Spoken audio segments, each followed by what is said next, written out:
पुण्यातील वडगाव शहरी विधानसभा मतदारसंघात महायुतीचे उमेदवार सुनील टिंगरे सध्या माझ्यासोबत आहेत।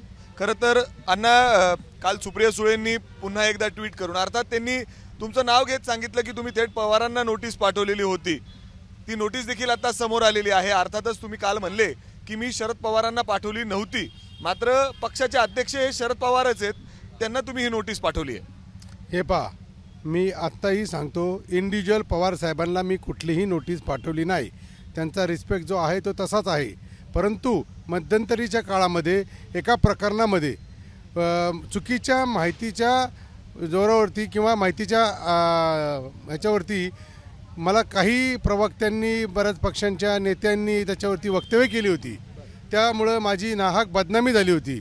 माझ्या संपूर्ण कुटुंबियाला याचा मनस्ताप झाला आणि त्याच्यातनं सगळ्या चौकशीमधनं हे सिद्ध झालं की त्याच्यामध्ये माझा कुठलाही संबंध नव्हता। तर आता मी विधानसभेच्या इलेक्शनला समोर जात आहे। परत एकदा बाकीच्या पक्षाच्या लोकांनी याच्यावरती वक्तव्य करू नये ह्या हेतूने मी महाविकास आघाडीच्या तिन्ही पक्षांना Indian National Congress Party, Congress I, Nationalist Congress party,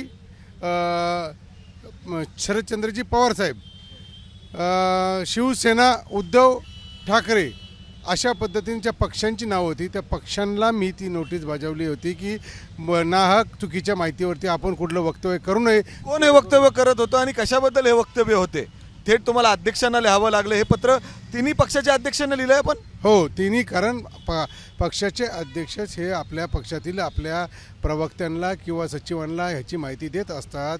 मी फक्त पक्षालाच हे नोटीस बजावलेली आहे। वैयक्तिक मी कोणत्याही व्यक्तीला नोटीस बजावली नाही। सुप्रिया सुळेंनी थेट तुमच्यावर आरोप केलेत की तुम्ही थेट पवारांनाच, शरद पवारांच्या नावाने हे पत्र पाठवलेलं आहे अशा पद्धतीने त्यांनी सांगितलं आणि ते पत्रही आता समोर आलंय। आपण जर नीट पत्र वाचलं असेल तर त्याच्यामध्ये पवार साहेबांना कुठेही मी नोटीस बजावली नाही। हे मला वाटतं एक नेरेटिव्ह सेट करण्याचा प्रकार चाललेला आहे। जनता सुज्ञ आहे, त्यामुळे त्याच्यामध्ये कुठल्याही प्रकारचं मी मला म्हणतो, मी पहिलेही सांगितले पवारसाहेब आमचे दैवत आहे, त्यांच्यावरती त्यांचा आमच्यावरती पूर्णपणे अधिकार आहे। परंतु आज ज्या क्रुशल टाईममध्ये आम्ही इलेक्शनला समोर जात आहोत, चुकीच्या माहितीवरती कोणी वक्तव्य करू नये यासाठी त्यांना विनंती पाठवलेली आहे। अर्थात मग सुप्रिया सुळेंकडून तुम्हाला कुठेतरी टार्गेट केलं जातं, तुमची बदनामी केली जाते असं म्हणता येईल? आता आपण स्वतः सांगितलं, आम्ही काय बोलणार त्याच्यावरती? तुम्हीच सांगताय। एकंदरीत तुमच्या मतदारसंघामध्ये जोरदार लढत आहे, घड्याळ विरुद्ध तुतारी समोरासमोर असणारे। तुम्हाला प्रतिसाद कसा मिळतोय आणि कितपत या सगळ्या आरोपांचा फरक पडतोय यामुळे? हे बघा, ते इलेक्शन इमोशनलवरती न्यायचे प्रयत्न करतात।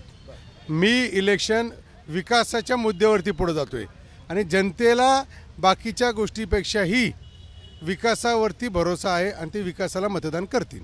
म्हणजे तुम्ही अजून सुद्धा ठाम आहात की तुम्ही शरद पवारांना हे पत्र लिहिलेलं नव्हतं? मी 100% ठाम आहे। मी पवार साहेबांना पत्र लिहिलं नाही, फक्त अध्यक्षांना लिहिले। आता त्याच्यामध्ये तो प्रोटोकॉल असेल किंवा काय त्या पद्धतीने मागे, पण वैयक्तिक साहेबांना कुठेही पत्र लिहिलं नाही। अर्थातच ज्या पद्धतीने त्यांच्यावर आरोप होत आहेत, सुनील टिंगरे जे उमेदवार आहेत तिन्ही पक्षाचे, अर्थात उद्धव बाळासाहेब ठाकरे असतील, त्याचबरोबर शरदचंद्र पवार यांचं जे राष्ट्रवादी आहे आणि त्याचबरोबर काँग्रेस, या तिन्ही पक्षाच्या अध्यक्षांना मी पत्र लिहिलेलं आहे। ज्या पद्धतीने माझी बदनामी होत होती ती कुठेतरी चुकीच्या आधारावर होत होती। शरद पवार हे आमच्यासाठी आजही देवत आहेत अशा पद्धतीचं वक्तव्य सुनील टिंगरे यांनी केलं आहे। कॅमेरामॅन राजेश बिडकरसह मी मिकी घई, एबीपी माझा, पुणे। एबीपी माझा, उघडा डोळे बघा नीट।